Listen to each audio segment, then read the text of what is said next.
Nombreux sont les curieux qui demandent ce qu'est la chaire réseau électrique et société en transition. Ce podcast a pour vocation à combler ce vide par les contributions d'acteurs clés. Qu'ils soient coordinateurs de la chaire, mécènes, partenaires, contributeurs scientifiques ou étudiants-chercheurs, tous se sont prêtés au jeu de l'interview. Rôle pivot d'Enedis, études sur les nouveaux compteurs Linky ou l'autoconsommation collective, recherche-action sur le terrain, communauté de formation, les termes techniques et mots-clés sont légion pour définir un organisme qui illustre la parfaite conjonction entre le monde de l'entreprise et le monde universitaire. Et si on la définissait ?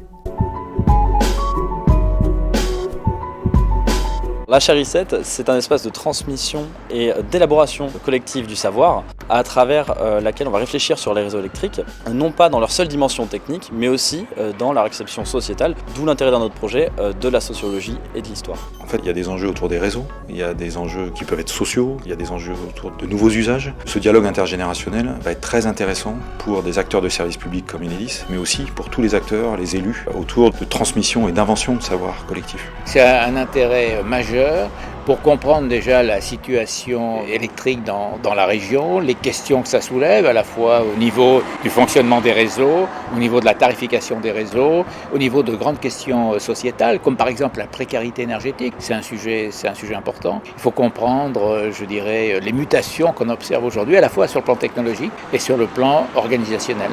La chaire I7, elle est là justement pour regarder quels sont les comportements des citoyens vis-à-vis des réseaux. Et pour ça, elle a une mission de créer les définitions, de faire des définitions des réseaux et d'expliquer ce que sont les réseaux pour que les gens puissent réagir. L'intérêt de la chaire I7, il est très simple, c'est que ça permet autour d'une même table de retrouver toute cette pluridisciplinarité de la chaîne énergétique, c'est-à-dire des producteurs, un distributeur que l'on connaît tous, Enedis, mais aussi les collectivités locales représentées par le syndicat, et puis des étudiants, parce que c'est vrai que c'est un petit peu eux l'avenir, c'est à eux aussi à inventer, à penser le système énergétique de demain. Pour effectuer cette mission d'analyse de la perception de la consommation, des comportements et des pratiques des réseaux électriques, la chaire s'est rapprochée des sciences humaines et sociales. Les profils habituellement techniques de l'énergie laissent place à des chercheurs de tous horizons. Généralement en cours de formation, les sociologues, historiens, économistes et médiateurs des sciences ont rejoint une aventure pluridisciplinaire qui appelle à une coalition du savoir.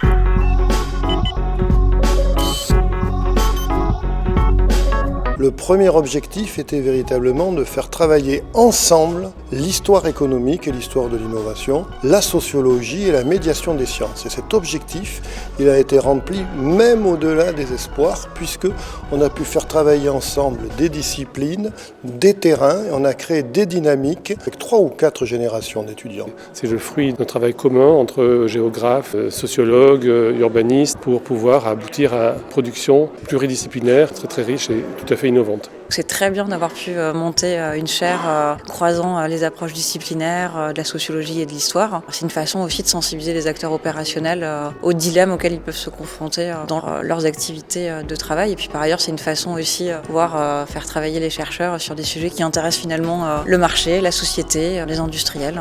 On a des historiens, des sociologues, on va avoir une spécialiste du multimédia et d'Internet qui nous rejoint, une économiste. Le fait de travailler en mode recherche-action, c'est effectivement très efficace. En interdisciplinaire, on a des équipes avec, sur 2 ou 3 étudiants, il y en a un qui est chef de projet et les autres qui suivent.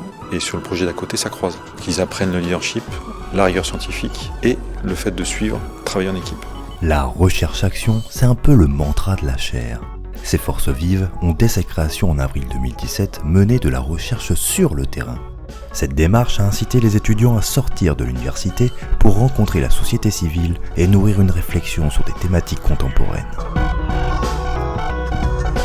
Les sciences humaines et sociales sont là justement pour contribuer à une médiation auprès des usagers, des citoyens, des abonnés, des consommateurs qu'il faut souvent réinventer, qu'il faut souvent obliger à regarder sa facture, à regarder l'énergie qui est trop invisible, à regarder les usages. Ma participation au projet d'autoconsommation, et c'est la rencontre avec les habitants dans le cadre du projet qui a été vraiment fort. Ça a été vraiment intéressant de prendre le pouls de la résidence, de savoir ce que les gens attendent de ce projet-là. La chaire, elle est là aussi pour offrir l'opportunité à des étudiants étudiants qui s'intéressent à des enjeux très contemporains, de pouvoir faire des missions très opérationnelles, puisque finalement on se forme nous-mêmes aussi sur des champs typiquement de recherche où finalement on n'a pas forcément les compétences. L'analyse de statistiques, l'analyse de différentes matières pluridisciplinaires qu'on n'a pas forcément en histoire. Donc c'est ça vraiment qui est une réelle plus-value aussi et c'est très, très intéressant. Les personnes de la chaire sont intervenues auprès des locataires pour leur expliquer ce que c'était cette expérimentation d'autoconsommation collective, quel intérêt ils avaient à rentrer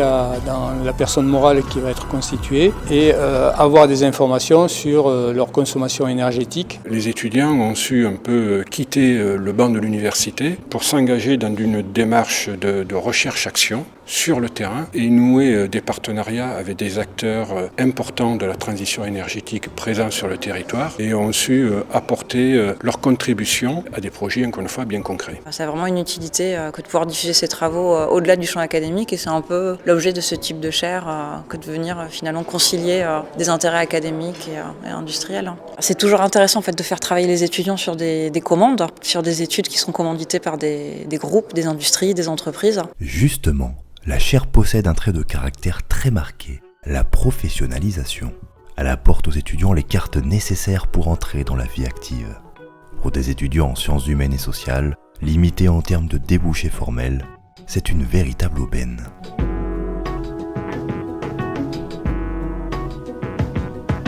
En sortant de ce cadre universitaire, de s'intéresser à la société civile, à ses acteurs, d'une autre manière que ne peut le faire normalement un étudiant. Et donc potentiellement, pourquoi pas après, de poursuivre sa route en dehors de l'histoire par exemple.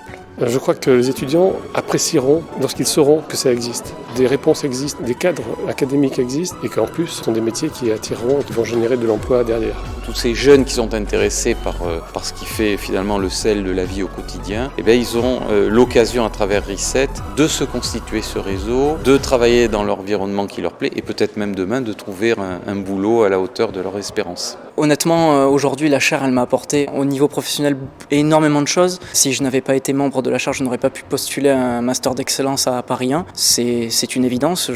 J'ai réussi à mettre en exergue le fait que j'avais déjà une petite expérience dans le monde de l'énergie. Ça a fait concourir à ma sélection en master droit de l'énergie. Moi, je dirais tout d'abord que c'est une super transition entre le milieu universitaire et le milieu professionnel. Ça m'a permis de rencontrer, je vous l'ai dit, pas mal d'acteurs. C'est surtout un réel apport méthodologique et puis c'est véritablement une voie pour la professionnalisation et la rencontre de beaucoup d'acteurs du milieu énergétique si la personne travaille là-dedans en tout cas.